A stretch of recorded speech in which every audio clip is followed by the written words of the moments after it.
नमस्कार जी। नमस्कार सर। क्या नाम है जी आपका? सर मेरा नाम अंकिता सिंह है और मैं बिलासपुर छत्तीसगढ़ से हूँ। अंकिता जी, संत रामपाल जी महाराज से नाम दीक्षा आपने कब ली? सर मैंने 6 जनवरी 2020 को संत रामपाल जी से नाम दीक्षा ग्रहण की। संत रामपाल जी महाराज से नाम दीक्षा लेने से पहले आप क्या भक्ति साधनाएं करती थी? जी सर, मैं 11 साल साईं बाबा की भक्ति की हूँ और थोड़ा देखा देखी की भक्ति करती थी, जैसे मेरी सहेली लोग जो भक्ति कर रहे हैं तो उस हिसाब से मैं, लेकिन मैंने 11 साल भक्ति की पर मुझे ऐसा कोई लाभ नहीं मिला। और मैंने 2011 में गायत्री परिवार से भी नाम दीक्षा लिया था। उसके बाद भी मुझे कुछ नहीं लगा तो मैं 2015 में ऐसी अपनी मानसिक शांति के लिए क्रिश्चियन लोगों के ग्रुप में जाके वहाँ भी बैप्तिस्मा भी लिया और ब्रह्मा कुमारी भी मैंने वहाँ पे भी जाके देख लिया, लेकिन मुझे ऐसा कुछ नहीं लाभ हुआ। अंकिता जी, जैसे कि आपने बताया कि आप गायत्री परिवार से जुड़ी थी, ब्रह्मा कुमारी पंथ से जुड़ी थी। 11 साल तक आपने साईं बाबा की भक्ति की, फिर आप ईसाई धर्म में भी गईं। तो फिर आप संत रामपाल जी महाराज की शरण में कैसे आईं? सर ये जैसे परमात्मा अपने प्यारे बच्चों को जैसे खोज लेते हैं और हमको कोई विपत्ति जब तक नहीं आती तब तक हमें कुछ समझ में नहीं आता कि हम क्या कर रहे थे, क्यों कर रहे थे और हमें इतना लाभ कैसे नहीं हुआ। और हमारे घर में एक बहुत बड़ी घटना घटी 2019 को 18 सितंबर को। मेरा एक हम लोग का घर में सबसे प्यारा जो भाई, उसने फांसी लगा ली। तो हम लोगों को तब समझ में आया कि हम लोग इतनी दिन की जो भक्ति कर रहे थे, और मेरे मम्मी भी दुर्गा देवी की भक्ति करती थी और हमारे घर में हमेशा कलह क्लेश बना रहता था। मेरे पापा बचपन मतलब शुरू से शराब पीते थे, सर्विस में थे, लेकिन वो हमेशा हम लोग को मतलब मम्मी को प्रताड़ित करते थे और बच्चे भी एकदम कुंठित रहते थे। भले मैं और मेरे बड़े भैया पढ़ाई में बहुत अच्छे थे, लेकिन हम लोग एकदम कहना चाहिए कि पूरी तरह से अवसाद में ही रहे, हमेशा डिप्रेशन में रहे।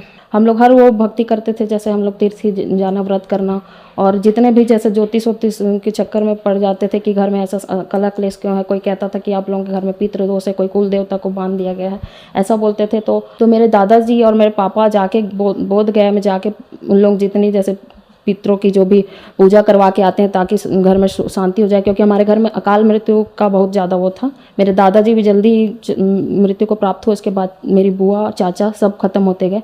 तो हम लोग को ऐसे ही बोला गया कि आप लोग पितरों की पूजा करा लीजिए तो आपका सब ठीक हो जाएगा। तो 2018 में सारे मेरे पापा जी दादा सब जाके जैसे ही पूजा करा के आए हैं, उनके घर में 30 साल के मेरे चाचा जी ने सुसाइड कर लिया।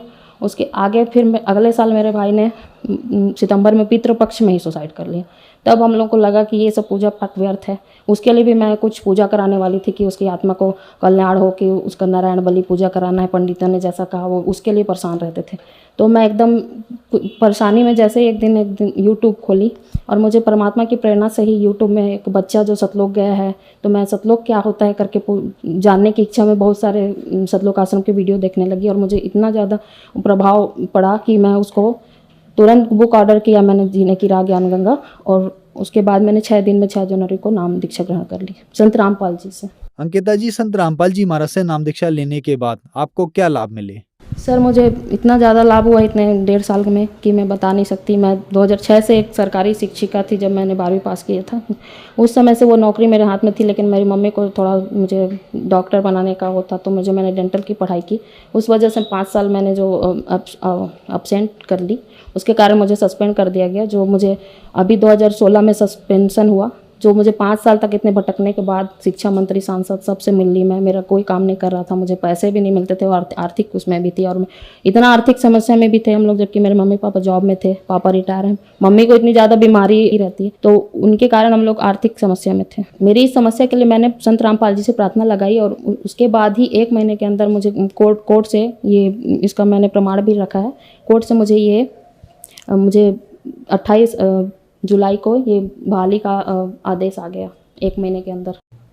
जी, ये लाभ सबसे बड़ा है। इस काम के लिए मैं इतना भटकी थी कि मैं हर जगह जाती थी, यहाँ के एमएलए और शिक्षा मंत्री तक से पता करवाई थी, तो उन्होंने बोलते थे बहुत ज़्यादा लंबा गैप हो गया है, आपका काम नहीं हो सकता, आपको या तो बर्खास्त कर दिया जाएगा, ऐसा कुछ भी आता था। तो ये काम बहुत असंभव था जो मेरा ये बहाली हुआ है, संत रामपाल जी की दया से हुआ है। दूसरा ये लाभ हुआ कि मैं 2013 में जब दिल्ली में यूपीएससी की कोचिंग करने गई थी, तो अब से मुझे टाइफाइड ऐसे हुआ कि हर साल मुझे चार बार फीवर आता था टाइफाइड का, और मैं इतनी परेशान होकर कुछ पढ़ाई लिखाई भी नहीं कर सक रही थी।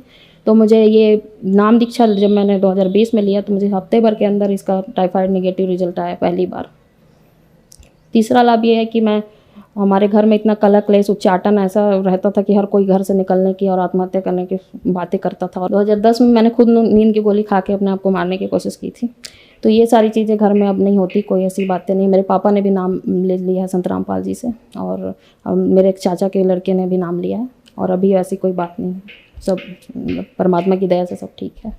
अंकिता जी, आप ब्रह्मा कुमारी पंथ में थी, गायत्री परिवार में थी। आपने 11 साल तक साईं बाबा की भक्ति भी की और आपकी परेशानियां भी ठीक नहीं हुई। तो फिर आपने क्रिश्चियन धर्म को अपनाया, फिर भी आपकी परेशानियां दूर नहीं हुई। आप एजुकेटेड पर्सन है, गवर्नमेंट टीचर हैं। तो इन सब भक्ति को करने के बावजूद इंसान सुखी नहीं होता है। जहाँ मेडिकल साइंस फेल हो जाता है, हर तरफ से आप लोग हार जाते हैं, फिर आप संत रामपाल जी महाराज की शरण में आते हैं और संत रामपाल जी महाराज उन सब परेशानियों को, बीमारियों को, समस्याओं को ठीक कैसे कर देते हैं?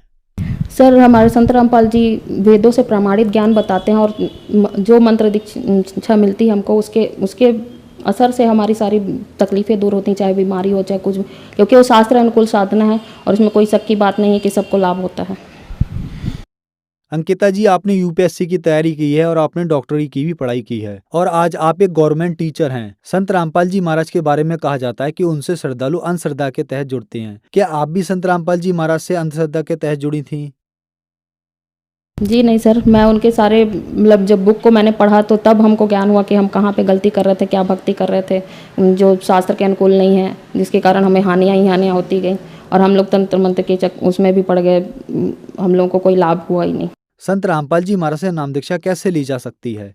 सर, संत रामपाल जी के सारे टीवी चैनलों में सत्संग आते हैं, विभिन्न चैनलों में, उसके नीचे पीली पट्टी रहती है, आप उसमें कॉल करेंगे तो आपके नाम नज़दीकी नामदान केंद्र का पता वो बता देंगे, और आप वहाँ जाके नाम दीक्षा आप ग्रहण कर सकते हैं। धन्यवाद जी। धन्यवाद सर।